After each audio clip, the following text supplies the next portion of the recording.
आपण आलेलो आहोत रायगड जिल्ह्यातल्या पेन तालुक्यामध्ये आणि मीठ कसं बनतंय हे आपण ऐकलेलं असतं, पण आज बघायला आलेलो आहेत. अशा पद्धतीने जशी आपल्या गावाकडे वाफे असतात, गादी वाफे, तसा मोठा गादी वाफा आहे.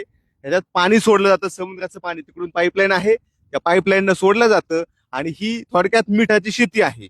ह्या शेतीमध्ये आधी आता ठोकलं जातं सगळं, म्हणजे सपाट केलं जातं, जसं रस्ता आपण फेरीप टाकून एकदम डिवाइड करून घेतो तसा असतो.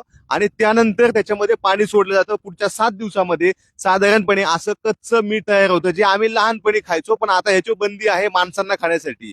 मग हे मीठ तुम्हाला प्रोसेस करून आयोडीन युक्त मीठ म्हणून वेगवेगळ्या ब्रँड कडून तुम्हाला मिळत असतं. जसं की समजा टाटा सॉल्ट आहे, जे आयोडीन युक्त मीठ आहे, आणि आता आयोडीन युक्त मीठच माणसांनी खायचं आहे. ह्या मिठावर बंदी आहे. मीठ तयार होण्यासाठी साधारणपणे पाण्याचं बाष्पीभवन कमीत कमी 7 दिवस करावं लागतं, ते पण उन्हाळ्याच्या दिवसात, तरच हे अशा पद्धतीचं मीठ तयार होते.